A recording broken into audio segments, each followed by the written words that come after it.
room is in the Quran.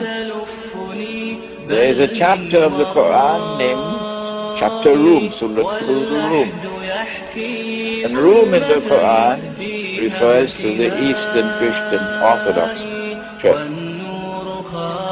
And the Quran speaks positively about Rome. The Ottoman Turkish government was consistently at war with Rome, Eastern European Christian states, Bulgaria, Romania and so on, Russia. Some of my critics have been pointing out to me that the Ottomans were not the invaders at all times, that sometimes Rome were the ones who instigated warfare. These are the names. The constant state of warfare,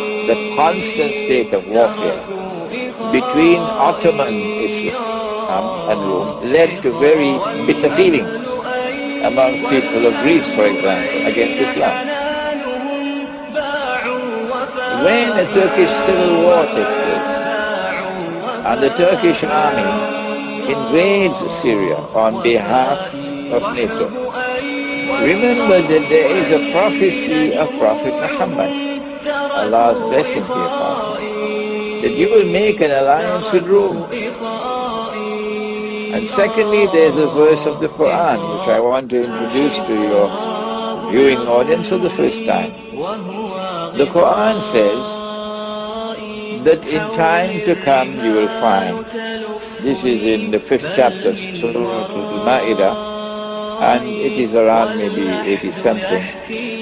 In time to come you will most certainly find that those who are closest in love and affection to you would be those who say we are Christians. It could be Christianity of the Western side, which is an alliance with Jewish Zionism. So the only other thing left is Rome. That the Quran is speaking about Christians in Greece and Bulgaria and Romania who at this time have very bitter feelings against Islam because of relations with the Ottoman Empire. But as we stand up and proclaim that the Ottomans did things which were in conflict with Islam, and the most notorious example is one that I pointed several times on your program, and that is when they conquered Constantinople.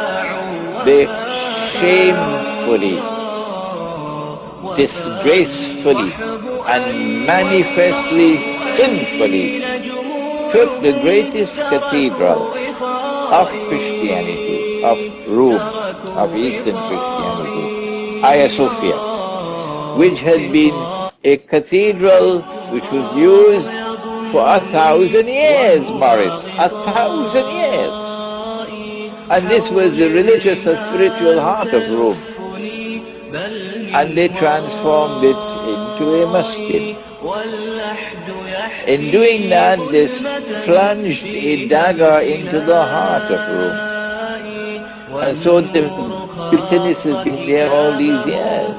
But the Quran has said that there are Christians who are going to be the closest in love and affection to you. And as I have stood up and others will stand up and denounce what the Ottomans did with that Hagia Sophia, and to proclaim that on that day when we conquer Constantinople, we'll do three things. Number one, we will return the cathedral to the Christians. Number two, we will apologize to them for what was done to their church for 500-600 years by misguided Muslims, and then by misguided Mustafa Kemal, who transformed it into a museum. We will apologize to them for that. And number three, we will restore the name of the city to the name used by Prophet Muhammad, Allah's blessings be upon him. He referred to it as Constantinople. So Mustafa Kemal cannot prevent me from using the name Constantinople. So we're not going to use the name Istanbul anymore. Forget that. It is back to Constantinople. When we speak like this, then the people of Eastern Europe wake up to a different version of Islam, something which they can identify. And so I am suggesting to you a third thing. Not only will a civil war in Turkey attract Kurdish intervention and attract intervention from the Arab world, particularly from North Africa, on the side of those who are fighting NATO and therefore fighting the Turkish armed forces. But number three, that will also attract Christians from Eastern Europe, who I hope will join the struggle.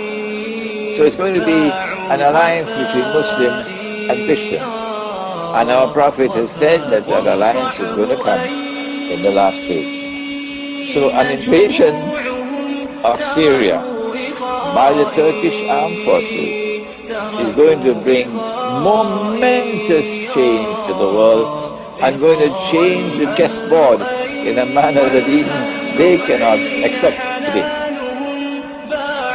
Are you following me? I'm following you very well. I dare say it could be the beginning of a world war, really.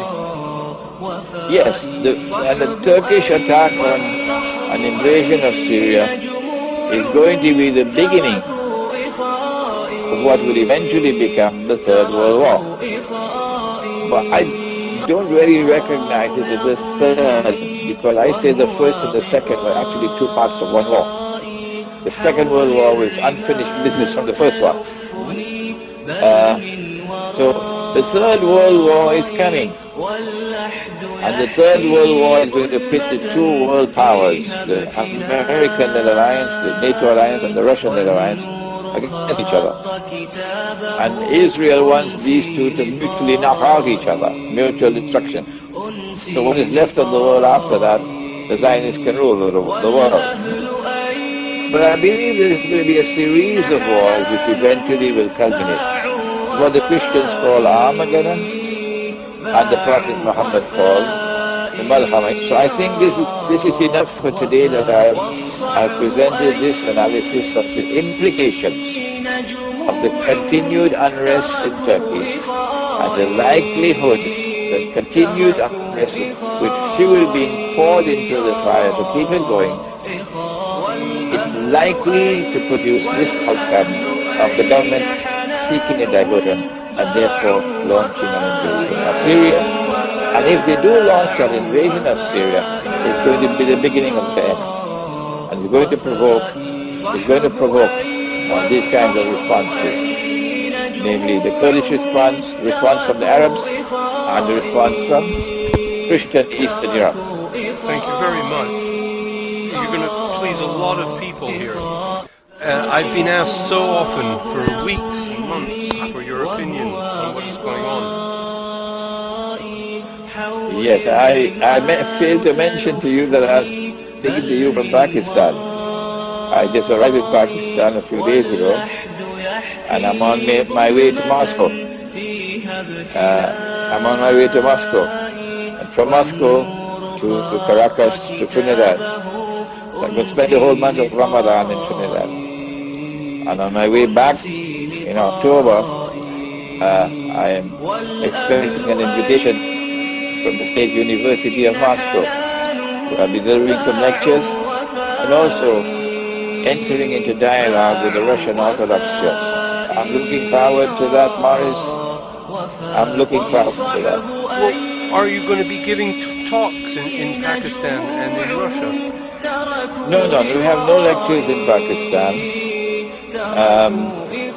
No lectures in Russia on this trip, but on my way back in October, there will be some lectures, yes, so you're just in Moscow. You'll just be sightseeing? No, meeting people with whom I'll be dialoguing in October, meeting what the French call a tête-à-tête. Paying courtesy calls and so on. And of course looking around Moscow and judging how many woolen clothing and what kind of woolen clothing I have to need in October. Yes.